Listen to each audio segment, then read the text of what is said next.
Freakonomics Radio is sponsored by Pacific Life Insurance. From pinky swears to I do, you make promises throughout your life.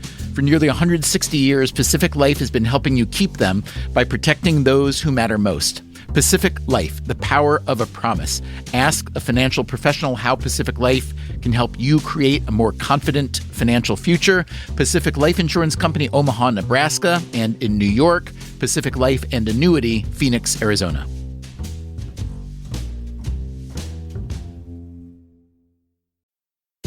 Freakonomics Radio is sponsored by Hotels.com.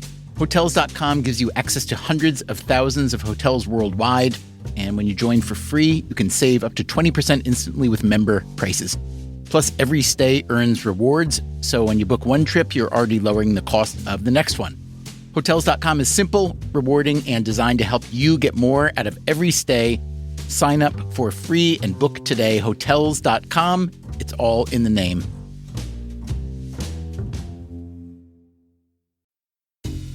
Freakonomics Radio is sponsored by TalkAboutPD.com. Let's talk about Peyronie's disease, or PD. It's not widely talked about, and some men may feel reluctant to bring it up, but it's more common than you would think. PD can happen when scar tissue builds up under the skin of the penis, causing a curve with a bump during an erection that for some men may lead to pain during intimacy and impact mental health. A trusted urology specialist can help diagnose PD and walk you through your options, including non-surgical treatment. Visit talkaboutpd.com.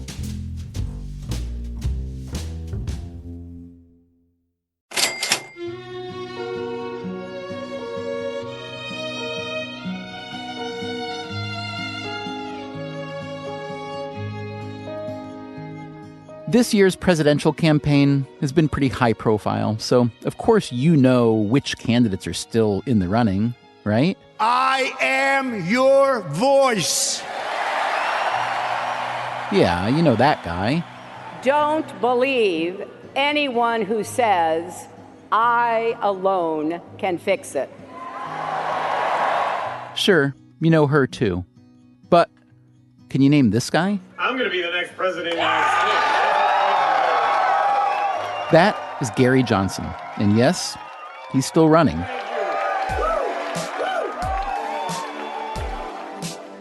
Johnson is the Libertarian Party's nominee for president, and he does have a lot going for him. He was a two-term Republican governor of New Mexico, a state that typically votes Democratic.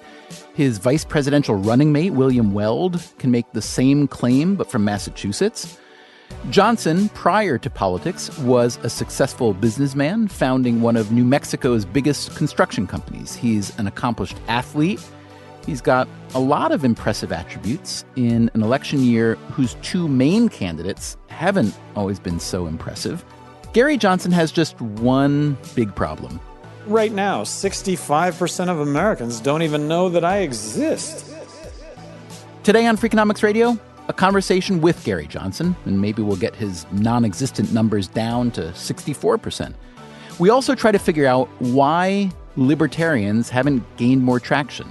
Either there's something wrong with the salesman of libertarian ideas, or there's something wrong with the product they're selling, and I suspect that it's a chunk of both. We visit New Hampshire, site of a theoretical libertarian takeover. We are firing the starting gun on a mass migration of freedom lovers to New Hampshire.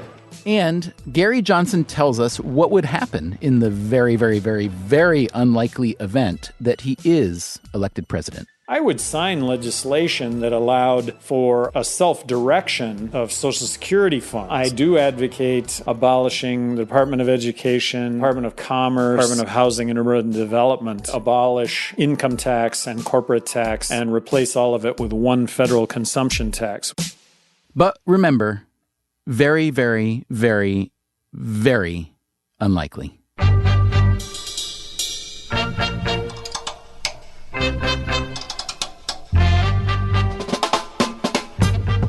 From WNYC Studios, this is Freakonomics Radio, the podcast that explores the hidden side of everything. Here's your host, Stephen Dubner. When we spoke with Gary Johnson a few weeks ago, it was before an appearance on MSNBC that threw his campaign into chaos.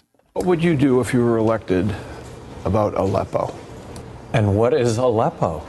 Aleppo is the city in Syria that's the epicenter of that country's civil war and refugee crisis. Johnson, in his defense, says he misunderstood the question. He heard Aleppo as an acronym of some sort, not the city. But the mess-up got people talking about Johnson's grasp of foreign affairs. At the time of our interview, Johnson was really liking his chances of becoming president. I'll give myself a 33% chance of getting elected. Okay, we cheated a little bit right there. We took something a political candidate said out of context. Imagine that. Here's the whole thing that Johnson said. Well, I think that getting into the presidential debates, I would put the odds at just over 50%. They're better than not. And if we're in the presidential debates, I'll give myself a 33% chance of getting elected. But Johnson has so far failed to get into the presidential debates. He hasn't met the threshold set by the Commission on Presidential Debates of reaching 15% across 5 national polls. The Presidential Debate Commission, which really oversees a rigged game, what they won't say is that Gary Johnson wasn't in any of these polls. So, let's be realistic. Johnson's chances of becoming president are pretty much nil. Same goes for Green Party candidate Jill Stein, which isn't at all surprising. American political history is littered with failed third and third-and-a-half party campaigns. The Libertarian Party, founded in 1971, claims to be the third largest political party in the U.S., but that's not saying much. In 2012, Johnson also ran for president and got more votes than any Libertarian Party candidate in history, 1.2 million. But in percentage terms, it's about 1%. The paradox, at least as Gary Johnson sees it, is that most Americans are libertarian, but as he likes to say, they just don't know it yet. I think most Americans are about smaller government, meaning keep government out of my pocketbook, keep government out of the bedroom. So I think most Americans are fiscally conservative. I think most Americans, when it comes to social issues, really don't care what others are as long as you don't force it on me. And then really an integral part of being libertarian is really taking a stand against intervening militarily to try and bring about regime changes that in my lifetime, I can't think of one single regime change that has resulted in things being better and not worse. What would you say is the single most abusive or heavy-handed thing the U.S. government does regularly? Would it be military action? Would it be the way it taxes? Would it be the way it runs its education and transportation departments? What's the one you would pick? Well, government is force. I think that people don't really understand fundamentally what government is that when it comes to taxes, I mean, that's, they will force you to pay taxes. When it comes to our military, that is force. It should be used judiciously. The war on drugs, I'm going to say that the war on drugs has resulted in perhaps the worst human egregiances government can conduct on its citizenry of any example in my lifetime. Grievances meaning imprisonment, meaning what? Well, meaning getting arrested, oftentimes incarcerated, but along with arrest, oftentimes no incarceration, but felony convictions. The fact that tens of millions of Americans are convicted felons in this country that, but for our drug laws, would otherwise be tax-paying, law-abiding citizens. Now, you're in favor of smart immigration, presumably administered by the federal government, but there are a number of institutions and agencies you'd like to do away with. The Department of Education, for instance, the IRS, perhaps the Federal Reserve, HUD, and so on. So let me just ask you, in the case of education, you'd like to give power over the schools to the state and local institutions, but why, if the federal government is good enough to set immigration policy, why not education policy? Well, education policy, I don't think people realize that it's not giving money to the states. The federal government takes money from the states and they give back less money than if the states just kept it in the first place. I mean, it's a negative. It's a crazy, you basically give up 6 cents on every educational dollar you spend because of its bureaucratic wash and dry from the federal government. I advocate eliminating income tax and corporate tax, and I'm not going to get elected king or dictator here. There are constitutional limits to being president, and I hope to be a good steward of the office. But that said, I get to either sign or veto what comes out of Congress. If I could wave a magic wand, I would abolish income tax and corporate tax and replace all of it with one federal consumption tax, which I think would create tens of millions of jobs. I think it would issue pink slips to 80% of Washington lobbyists. I do advocate abolishing the Department of Education, the Department of Commerce, and the Department of Housing and Urban Development. Those are the three that just are at the top. Your running mate as VP is, like you, a former Republican governor. What does it say about the GOP that its nominee is someone the party itself seems to despise, while two former Republican governors are running on the Libertarian ticket? Well, I think the GOP has lost its ways with its social conservative stand that they're not being inclusive when it comes to their social conservative agenda. And because they're not inclusive, I do believe that they're turning off half of Republicans. I do believe that more than half of Republicans are Republicans because of smaller government, of less government interference in our lives, less spending by the government. But half the Republican Party right now, this social conservative dogma that I do believe turns most people off.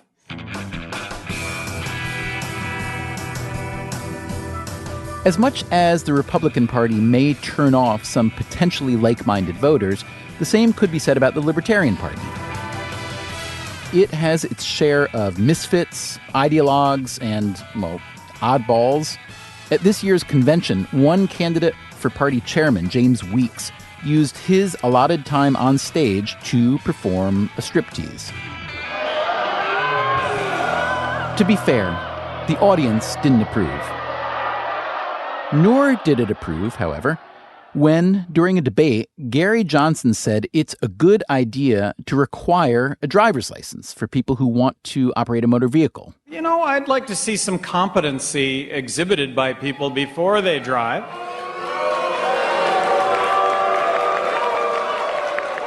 On some political dimensions, Gary Johnson isn't outside the mainstream at all. On others, he surely is. As governor of New Mexico, you liked to cut taxes, you liked to balance the budget, you liked to veto lots and lots of legislation that you thought would be burdensome.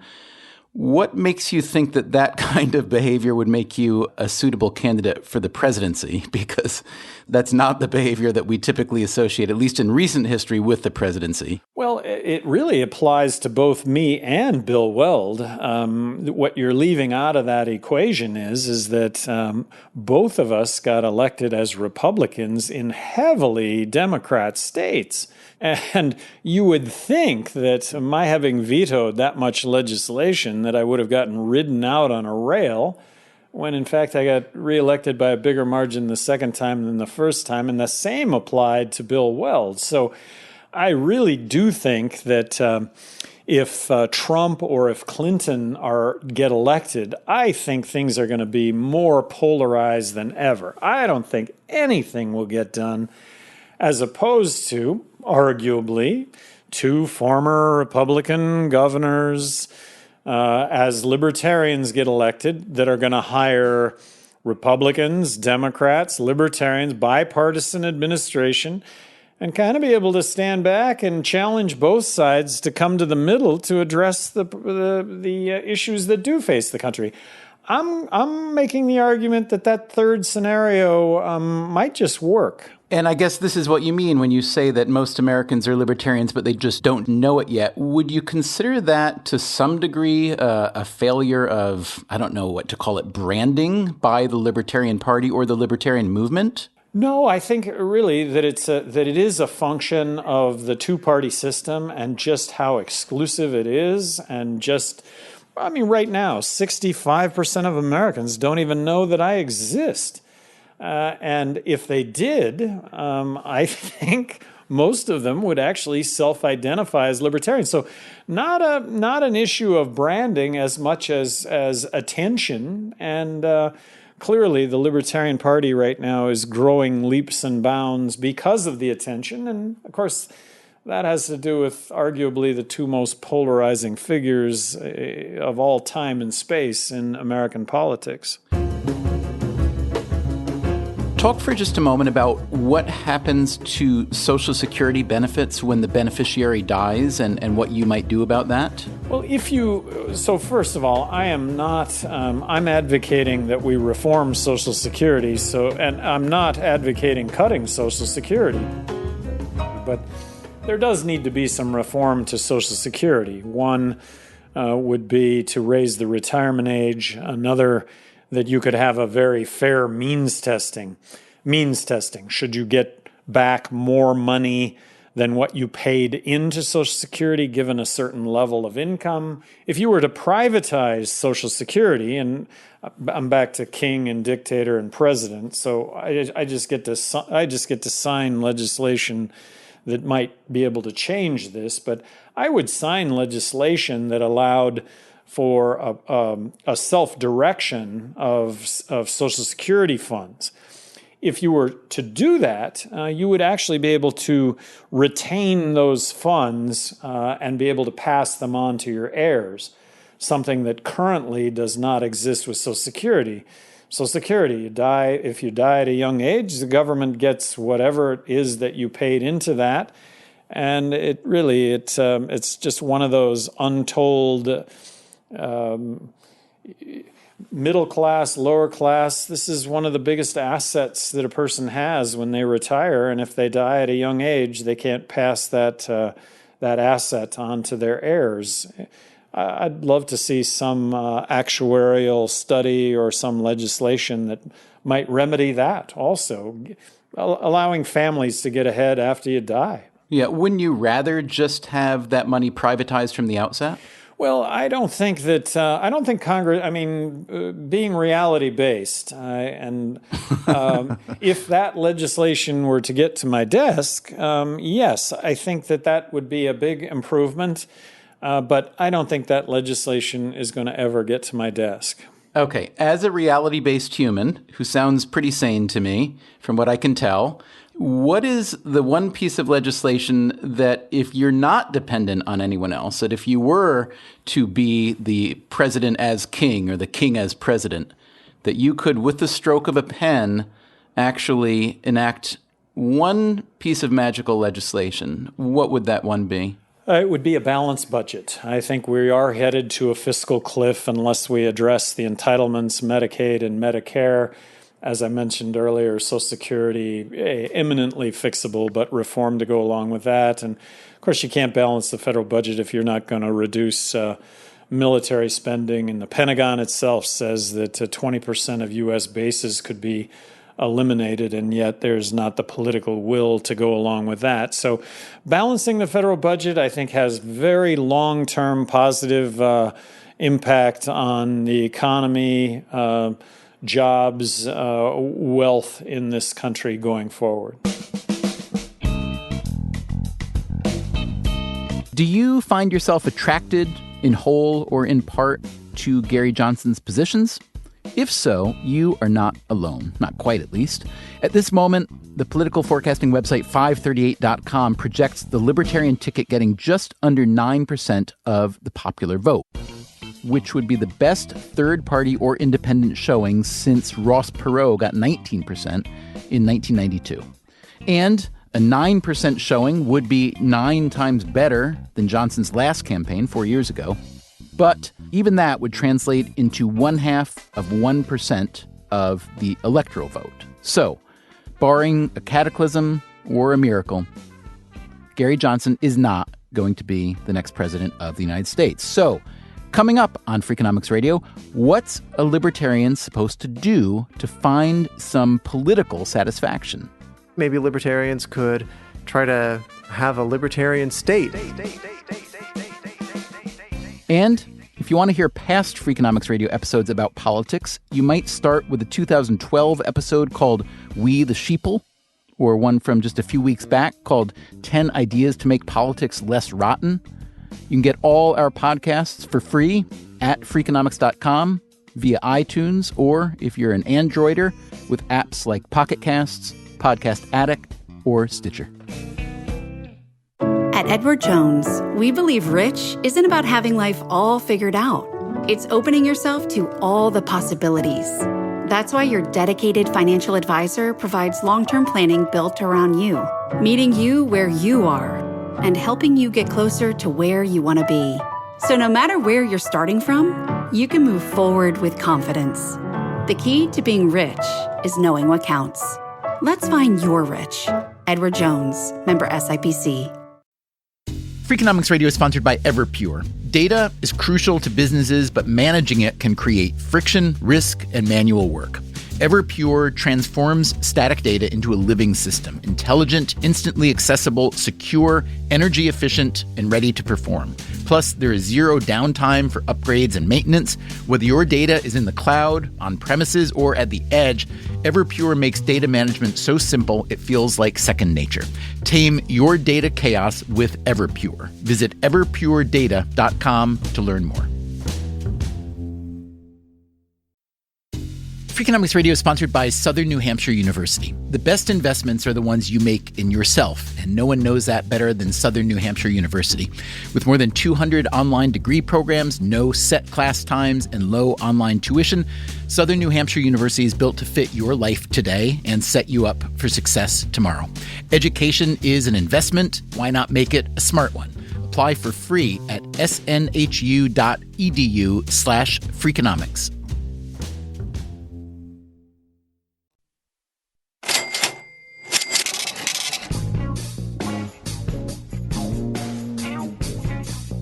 The Libertarians, as sensible as some of their positions may seem, have not exactly won over the American people. Their absolute numbers are relatively small, roughly 400,000 registered voters nationally, but they're also spread too thin to have any real impact in big elections. So, what if they picked one state and persuaded thousands of like-minded people to move there?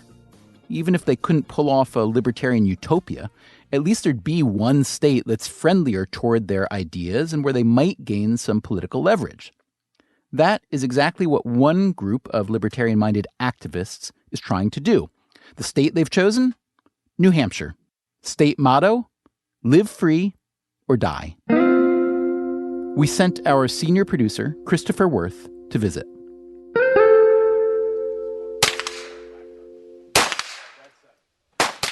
Just as you would find with any political party, libertarians are a mixed bunch. You've got your Libertarian Party, Gary Johnson-type libertarians who oppose foreign military interventions and want to abolish the Federal Reserve.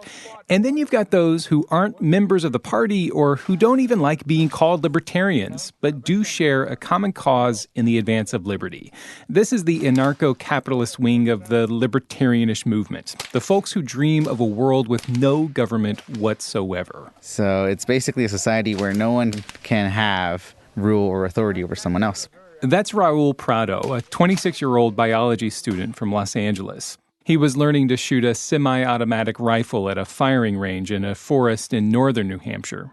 I think it's just a good tool to learn to respect. You know, if you're inefficient with a tool, you're not going to know how to use it, if it ever comes to that. Gun rights are a big deal to a lot of libertarian types, many of whom believe personal protection is a responsibility that should not be left to the police alone.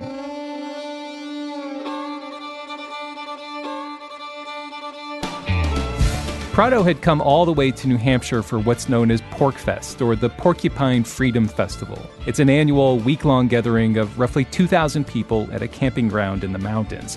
PorcFest is organized by the Free State Project, which is trying to persuade libertarians, or libertarian-minded people, to move to New Hampshire. It's an enticing thought for Prado, who believes his own home state of California has gone way too far in curtailing his individual liberties.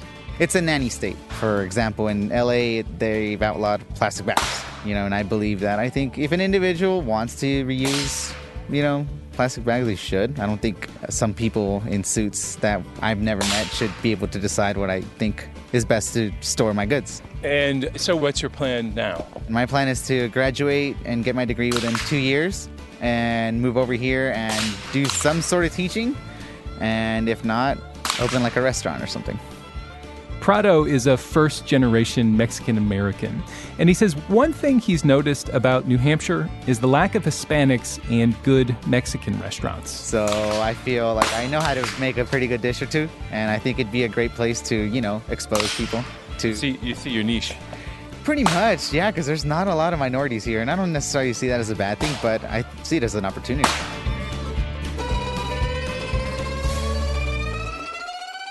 And that's the kind of entrepreneurial thinking Free Staters want to hear, particularly this Free Stater. My name's Jason Sorens. I'm a lecturer at Dartmouth College and vice president of the Free State Project. Sorens founded the Free State Project 15 years ago when he was a grad student at Yale. At the time, he was conducting research on secessionist movements, and he was feeling very disillusioned with the prospects of libertarianism in national politics. This was during the George W. Bush administration. And in the depth of his despair, Sorens proposed a solution. And this is a quote here from his original statement of intent, published in 2001, in which he envisioned free-minded people of all stripes establish residence in a small state and take over the state government. Maybe libertarians could try to have a libertarian state, and we could use that position to try to press for more autonomy for the state and economic policies, criminal justice policies, things like that, and create a freer society. Sorens believed a libertarian state could even threaten secession to force Washington to meet its demands. And he figured that if the Free State Project could get 20,000 people to sign a pledge to move to this hypothetical libertarian state, then everyone could move there en masse. It's a tall order to get 20,000 people to move to a particular state, a small state, for an idea.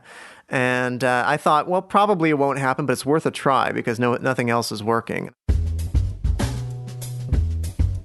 In 2001, Sorens wrote in the online publication The Libertarian Enterprise, quote, 20,000 hardcore libertarian activists can go a long way in a small state.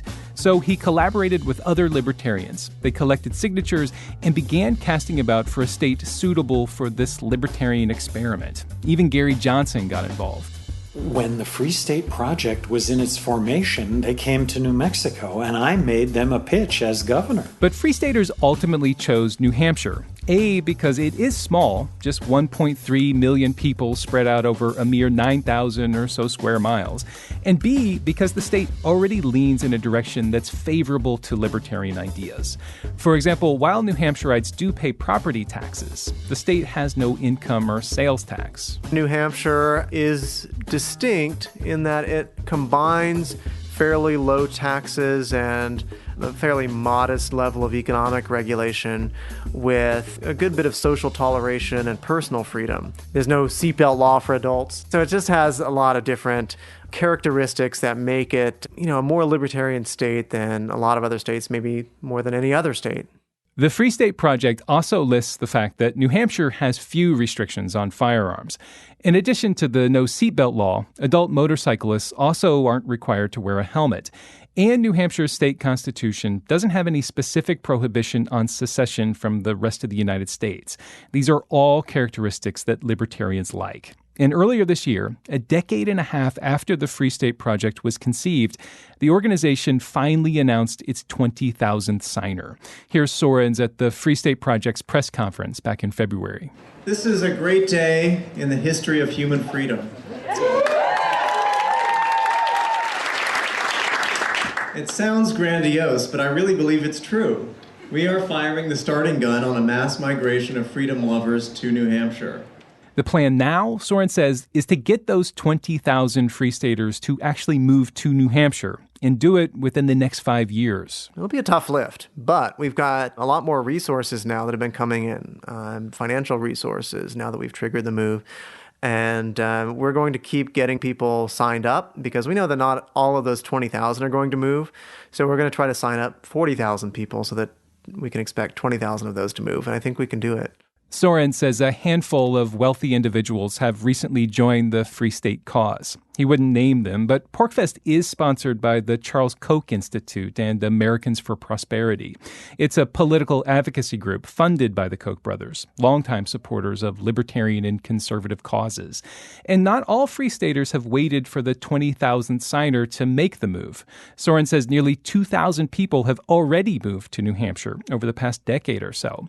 He and his family moved in 2013, once he'd landed a job at Dartmouth, located in Hanover, New Hampshire. And he says the group has managed to establish a tight-knit community here. When a member moves to the state, for example, a handful of Free Staters usually show up to help unload their belongings. The concentration of libertarians in New Hampshire is much higher than you'll find anywhere else. On any given night for just a random sort of get-together or meeting or whatever, you'll get 40 or 50 Free Staters showing up. And, you couldn't get that in New York City for a major annual event, probably. So, yeah, we're having a big impact here, and there's just a lot going on, and that energizes people. A great thing about New Hampshire is that all types are welcome here. That's Mark Warden of Porcupine Real Estate, a realtor who specializes in Free State clientele. Warden himself moved from Nevada in 2007, and he says he's hiring more real estate agents to prepare for what he believes will be a major influx of Free Staters. We're seeing 10, 20, 30 a month move to New Hampshire, and they think it's great if there's a libertarian realtor they can count on and they can trust. So if they come to me and say, hey, Mark, I want to be on 30 acres, I want to be able to shoot on my own property, for example, or raise my own food. I want to have chickens and have big gardens so I can be self-reliant, or maybe even live off the grid. I don't look at them like they're crazy. They know that I speak the same language and can help them find that kind of property that's going to meet their needs. Are you the libertarian realtor in New Hampshire? Yes, probably the libertarian realtor in the United States, and certainly for New Hampshire. So how many people would you estimate you've helped get into homes and help move to New Hampshire from other places? Just in the last 4 years, it's been over 125 homes, transactions, and if you double that for the number of people, several hundred. Among those people, a husband and wife from Louisiana named Forrest and Callie. They didn't want to give their last names. They took the Free State Pledge 15 years ago and are finally ready to move to New Hampshire. When I met them, they just made an offer on a property outside Manchester. It's a cabin with a very open floor plan, and it's on 10 acres in the middle of the woods. So what is it about moving to New Hampshire and the Free State Project and libertarianism? What is it about here that appeals to you? It's kind of just knowing that you're around people that kind of ideologically agree with you and align with you. The people here, they understand that we own our own bodies, and so everything stems from that. Do you have ownership of your own body or not? Are you a slave to the government? They own your production or not? So I think people here already believe that. We want to move here and help them keep New Hampshire awesome.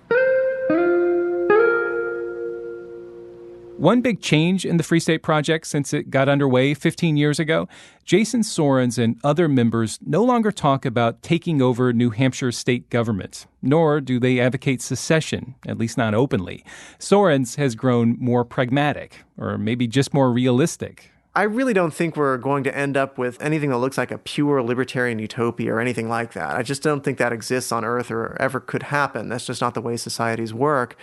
But I do think we can make progress on lots of different margins where we have good answers that would help people achieve their ends. Takeover or not, New Hampshire is something of an ideal state for getting elected to office. Its House of Representatives is made up of 400 members, which makes it among the country's largest legislative bodies, again, in a state with just 1.3 million people.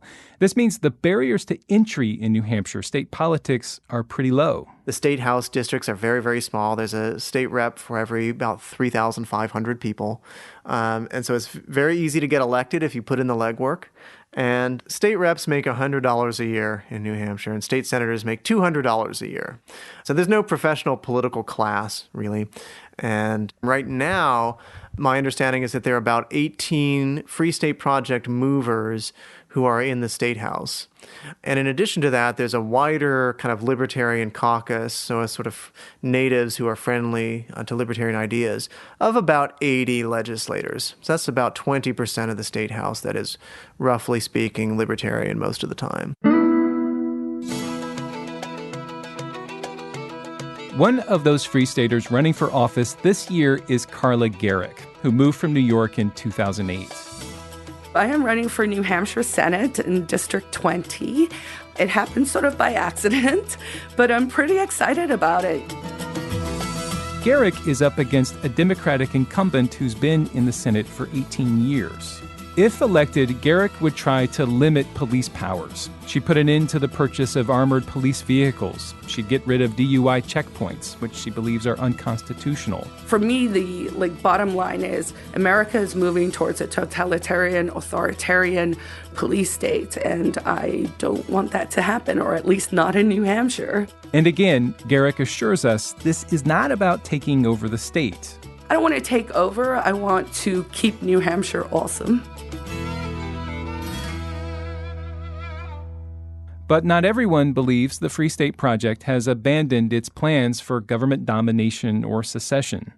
A little tap dance that they play. Caitlin Rollo is a former state representative, a Democrat. And, if you had a few folks move into your town and then start running for office, you're like, oh, wow, that's great. There's enthusiasm, there's excitement. And then when you find out, well, they want New Hampshire to secede from the Union, that's a little extreme and kind of makes people feel a little bit uncomfortable. That said, Rollo does not think Free Staters will actually get 20,000 people to move. They've been collecting signatures now since, specifically with New Hampshire as the intended state, since 2003. They just met that goal. And so you're talking about a time period of 13 years where people have been signing on to this petition saying that, yes, if we get all these signatures, that I will move to New Hampshire to be part of our Libertopia that we create where we'll have limited government. But that's a long period of time. The Free State Project does acknowledge it's been a long time. In fact, the contact information for a lot of the people who signed up years ago is no longer valid. But they're spending more than $300,000 this year to contact who they can, remind them of their oath, and let them know it's time to move. That is Christopher Worth reporting from the free-ish state of New Hampshire. It gives you the sense that the libertarian movement, for all its enthusiasm, doesn't exert much leverage in the political arena. True, Gary Johnson may get a much larger share of the vote for president this time around, but for a party that's been around for 45 years, it hasn't exactly captured the public's imagination. What does this tell you? It tells you that in the war of ideas, you're losing. You're not winning. That's Jerry Taylor. I'm the president of the Niskanen Center, which is a think tank here in Washington, D.C. Is it a libertarian think tank per se, or not quite? It is indeed. And how would you define Niskanen's mission? Well, we are engaged directly in the policymaking process. Our audience is the policy elite here in Washington, D.C., and our job is to craft libertarian-oriented policy reforms and to promote them on Capitol Hill with the idea of actually trying to translate wishes into reality. Taylor does not align himself with the Free State Project, or what he calls the more idiosyncratic subgroups in the Libertarian Party. It's more of an offshoot of its more fundamentalist wing, I suspect. And what does Taylor think of the Libertarian political party? Well, I'm probably not the best person to ask because I've never been a member of the Libertarian Party. Oh, is that right? Why is that? The American political system is essentially rigged to produce a two-party system. And it's virtually impossible to imagine a world in which a third party could sustain itself over a long period of time and become a relevant political actor. So if you're trying to advance your ideas in American politics, you either have to advance them in the Democratic Party or you have to advance them in the Republican Party. So that's how Taylor spends his days. Libertarians have spent a tremendous amount of time and energy since 1970 promoting their ideas, and yet there's no indication that libertarian sentiment in this country is any larger today than it was then. There is no real clear evidence that libertarian ideas are penetrating in academia and amongst intellectuals to any greater extent than they ever have been in the past. The reality is that in politics, libertarianism has faced a market test and lost repeatedly. And I think this is an important bit of information for libertarians who believe in markets and the functionality of markets to face up to the fact that libertarian ideas have failed two very important market tests, a political market test and an intellectual market test. So either there's something wrong with the salesman of libertarian ideas or there's something wrong with the product they're selling, and I suspect that it's a chunk of both.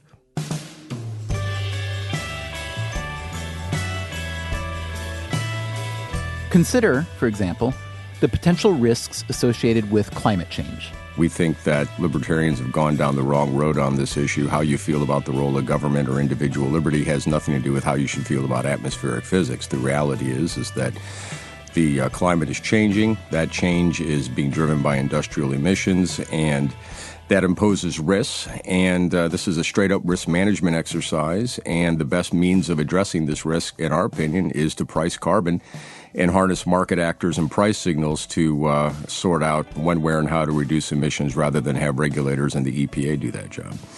I think that's a pretty free market position, but it's one that's a little heterodox in my community. This is a position to which Taylor himself is a convert. He used to work at the Cato Institute, a more established libertarian think tank. Over the course of that 20-odd year span at the Cato Institute, I moved from climate skeptic and opponent to climate action to someone who embraced the same. Here's Taylor before the conversion. Warming has almost as many, if not more, benefits than downside. These are not monumental problems that are outside our ability to handle as they arise. I lost faith in the scientific narratives that we were offering to resist climate action. And I also lost faith in the economic arguments against action. If you look at public opinion surveys of the libertarian voter, to the extent to which they exist, you find, for instance, that they support action to address climate change at higher rates than virtually any other ideological subtribe in the United States. But their opinions aren't represented very well by the institutional voices of libertarianism. I have to say, for someone who runs a libertarian think tank, you don't sound like you're very fond of libertarians. Well, I think that, unfortunately, a lot of libertarians are rather dogmatic about their ideas and rather absolutist, and that they're not really necessarily in the persuasion business as much as they might need to be, and they're more in the this I shall believe and Christ on a cross kind of business. And if you want to move people into your camp, you have to persuade them, which means that you have to accept the values and the underlying sentiments of the people you're trying to persuade. You have to understand their arguments, and you have to make it a compelling case. And unfortunately, if anybody saw, say, the Libertarian National Convention recently, I did watch some of that. Yeah. That was That's not a persuasion place. That's something else, but it's not about sweet romancing people into your camp. As reality TV goes, it was pretty rambunctious, though, I have to say. Yeah, well, I mean, it can be a pretty entertaining place. The government requires licenses to get married. They require a license to drive. What's next? Requiring a license to make toast in your own damn toaster? Absolutely not. Let me read you a fairly short list of topics and give me the standard, or what you see as the standard libertarian position on the following issues. So first of all, the size and role of the federal government? Probably cut by 90%. What survives? The standard libertarian position is that we need a military that is capable of defending the continental shorelines of the United States from foreign intrusion, which would imply a far less military presence than we have. We would be disengaged from global alliances and bases in Europe and whatnot, since we're only interested in the security of our own nation, no other nation. And welfare disappears, and public expenditures, for the most part, disappear on, you name it. All the government does is has a court system. It has a police force, and it has a few rules of the road here or there, but otherwise government goes back to the levels it was before the Progressive Era, which was very, very small. So Department of Education gone, Department of Transportation gone. Labor regulations gone, minimum wages gone, OSHA regulations gone, antitrust operations disappear. The economy becomes a real laissez-faire operation. Internal Revenue Service? Gone. Well, somebody has to pay even the minimal bills, but I think most libertarians would oppose income taxes to do so. What kind of taxation? Give me, again, the standard position on taxation generally then? Well, I think it's a bit confused. I mean, for a lot of libertarians, they will puff out their chest and say taxation is theft. Well, if taxation is theft, then there is no legitimate way of funding even these minimal responsibilities of the government, except save bake sales or something like that. As a political pragmatist, Jerry Taylor finds himself wishing that established politicians who are sympathetic to libertarian ideas would borrow some of that pragmatism. Like Rand Paul, the libertarian-leaning Republican senator who early in this year's campaign was seen as a viable presidential contender. Paul has opposed parts of the Civil Rights Act of 1964 that require private businesses to serve any and all customers, requiring a Southern lunch counter, for instance, to serve African Americans. Here's Paul on MSNBC in 2010. There's 10 different titles, to the Civil Rights Act, and 9 out of 10 deal with public institutions, and I'm absolutely in favor of. 1 deals with private institutions, and had I been around, I would have tried to modify that. Now, I would compel someone to say that. And he said, well, I believe in freedom of association. I was against Jim Crow laws, but I'm also against telling people who they have to do business with. Well, you've just alienated pretty much 95% of America with that statement. What libertarians believe is that rights to life, liberty, and property are the fundamental objectives of the federal government, and it was put here solely to ensure those rights. So most libertarians would oppose welfare. They would oppose wealth transfers of most kinds. They would oppose interventions in the economy to make the market more efficient, because none of these things have to do with protecting rights to life, liberty, and property. So libertarians, as they're generally understood today, basically hold a position that in an ideal world we would rewind the clock probably right before the progressive era. Not in all cases. There have been some advances since then that libertarians would applaud. But libertarians have a fairly radical view of the sort of changes that are necessary to secure individual liberty in the original design of the Constitution. So, for instance, Friedrich Hayek, who's one of the great champions of libertarianism in the United States, Friedrich Hayek supported welfare programs. He supported wealth transfers. So did Milton Friedman, one of the most influential libertarians of our time. They also supported public parks, and they supported public arts. And it turns out that libertarianism at one point, and still from a number of different voices, simply represents liberalism as we understand it, with a healthy respect for the individual that is sometimes lacking in other liberals. I guess if you give that version of libertarianism, then you're having to rely on an older definition of liberalism as well, though, almost, aren't you? Well, yes and no. I mean, for instance, a couple of people I have a pretty high regard for, Nick Gillespie and Matt Welsh over at Reason Magazine, which is probably the most prominent libertarian journal in the United States. They've argued that we have more individual liberties and freedom today than any other time in human history, and this is a tremendous indicator of the libertarian moment that they talk about. Now, it's interesting. To a large extent, they're correct. On the other hand, isn't it interesting that all of this individual liberty that they celebrate was delivered by a rather aggressive federal government and a very mixed economy? And yet, it turns out that government is not necessarily an enemy of liberty. Oftentimes, it's a necessary facilitator of liberty. So, for instance, we have government restricting our rights of freedom of association, right? They tell white restaurateurs they can't keep blacks off a lunch counter. A lot of libertarians consider that a terrible violation of individual liberty. But are we freer as a whole because of that? Absolutely we are. And it turns out that a lot of libertarian instinct, which is to think that to the very extent the government expands, liberty retreats, is not necessarily correct. Jerry Taylor, for his part, will keep trying to sort out the most useful libertarian ideas, and rather than support idiosyncratic subgroups or lost political causes, he'll try to feed those ideas into the two main political parties. For the most part, the Libertarian Party is trying to undertake the impossible, which is to be a viable third contender. And I see it as a quixotic game. It's also very difficult because the Libertarian Party, for anybody who's paid a whole lot of attention to it, has a very, very conflicted set of opinions about what its mission really is. Most political parties, they're put on this earth for one thing, to win elections. And that's what a political party does, right? It's trying to win an election. But in the Libertarian Party, putting forward arguments and candidates who are capable of winning elections oftentimes creates an uproar because there are people who violate some really deep fundamental principles of the libertarian order. And so Gary Johnson, for instance. What do you mean by that? Meaning in order to be electable, you can't be truly libertarian? Well, sure. I mean, if you want to run a campaign based on abolishing the Civil Rights Act and abolishing all welfare, and for some libertarians eliminating rules about sexual age of consent and issues like that, you're just putting your head in a political wood chipper. So if Gary Johnson and Bill Weld want to try to take advantage of the opportunity they presently have in American politics and offer something that could actually get votes, which might be not a conversation about these matters, but a conversation about taxes and spending and things like that, well, you get a taste of what happens. The libertarian faithful rebel and say you're selling out the party. And that's what happened, you will recall, when Gary Johnson suggested to the Libertarian Party faithful that it's okay for the government to require a driver's license. You know, I'd like to see some competency exhibited by people before they drive. I was curious how Johnson feels about his place in the libertarian firmament.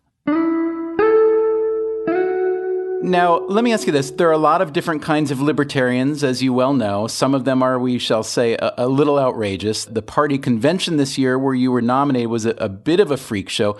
Are you ever embarrassed to be part of the Libertarian Party? No, I'm not, and I don't want to say that the Libertarian Party has a corner on the freak market. If you've been to the Republican convention, if you've been to the Democrat convention, and I did get the nomination along with Bill Weld, so I am the official spokesperson, I guess, for the Libertarian Party, and I'd like to think that nothing that's coming out of my mouth could be denoted as freakish. We do know that a third-party candidate can pull votes from the other candidates. Can you imagine a scenario where you might worry that your votes were pulling from the candidate that you would prefer and where you would drop out, or is that not a possibility? Not a possibility. I lose no sleep over ruining this two-party oligopoly. All right. I thank you very much. I wish you all the best. Well, same here.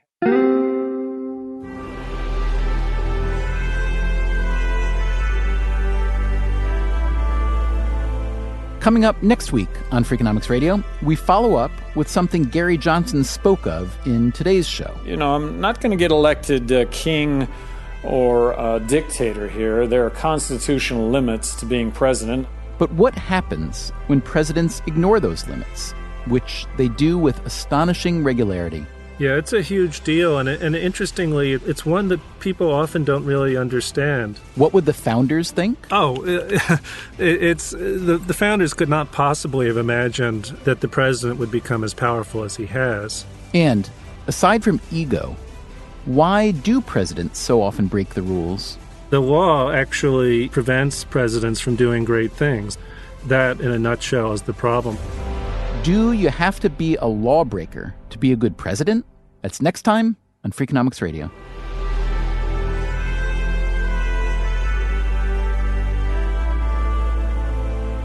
Freakonomics Radio is produced by WNYC Studios and Dubner Productions. This episode was produced by Christopher Worth. Our staff also includes Irva Gunja, Jay Cowett, Merritt Jacob, Greg Rosalsky, Caitlin Pierce, Allison Hockenberry, Emma Morgenstern, and Harry Huggins. Remember, you can subscribe to Freakonomics Radio on iTunes or wherever you get your podcasts. You can also visit Freakonomics.com, where you'll find our entire podcast archive, including a complete transcript of every episode we've ever made, along with music credits and much more. Thanks for listening.